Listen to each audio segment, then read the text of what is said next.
Tagara, Certified Caregiver. At ngayon dito ako naka-duty sa Metropolitan Hospital. Ito nga pala ang aming overlooking dito.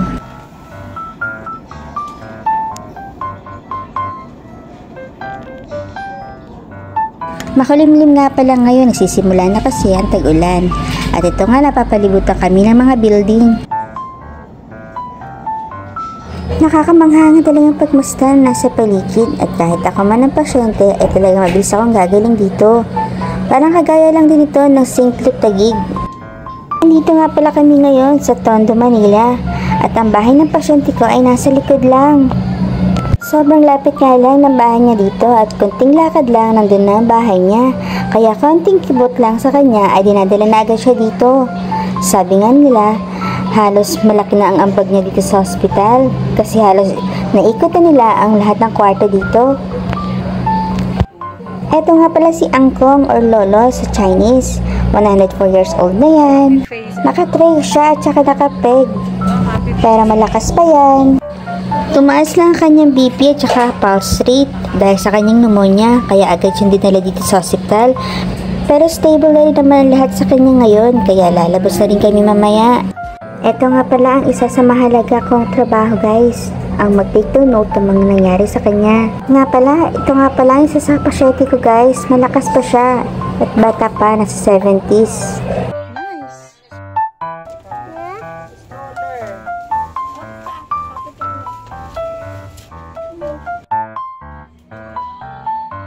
Isa nga rin pala akong ina at may baby ako ngayon na 4 months. At ito naman ang duties ko kapag wala ako sa pasyente. And reliever lang ako ngayon guys dahil hindi ko pa kaya kumuha ng regular duties. Ganyan ang setup ng buhay ko ngayon. Ang favorite na banding namin ni Juden. At nakakapag 50 reps ako dito. Naka-exercise na ako at tuwang-tuwa pang bata. Sana makatulong ito para lumit ang tiyan ko. Talaga nga naman nagkatapatong-patong na ang bilbil sa tiyan ko mula nung pagbuntis ko at hanggang ngayon sa pagpanganak ko.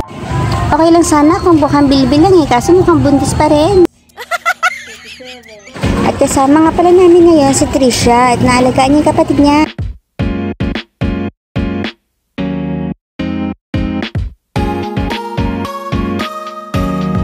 At ngayon naman ay araw naman para sa sarili ko. Nagpa-short hair nga pala ako ngayon guys kasi sobrang init talaga ng panahon ngayon.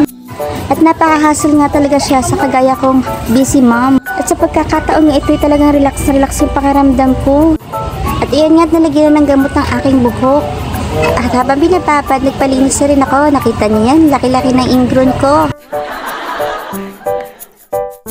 Tagal-tagal na rin kasi ako hindi nakakapagpalinis. Sobrang isang buwan na yata to. Ayan nga, sa pagkakataon nga ito, habang minublow dry yung buhok ko, sobrang tapay ng gamot, kaya napapapikit-pikit nga ako dyan. Botox nga pala yung ginawa sa buhok ko, kung saan ibubuhayin yung mga patay kong buhok. Ayan nga, habang pinaplansya ang buhok ko, talagang ganda ako dyan. Buti na lang at talagang magaan ang kamay nitong nagpaplansya sa akin. At patagal na nilang nirecommend sa akin itong pagpabotox ng buhok. At ngayon ko nga lang talaga nagawa. At talagang napakaganda nga talaga ng result. Nagustuhan ko talaga siya, buhay na yung buhok ko. At ayan na nga ang kinalabasan ng aking kupit at ng aking buhok.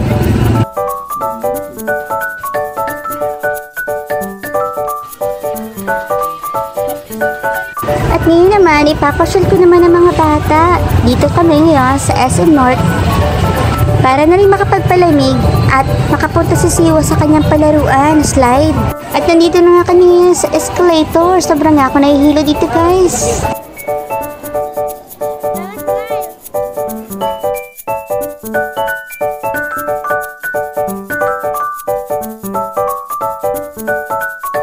At ayan nga, tapos nang si Siwa mag-slide at pinag-ibang pa ang kanyang favorite na Dunkin.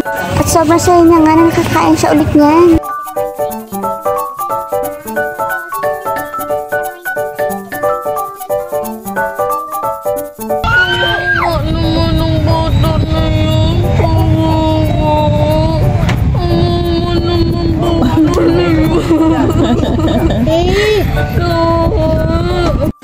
At yun ang mga kaganapan yun guys. Bye! See you till next video!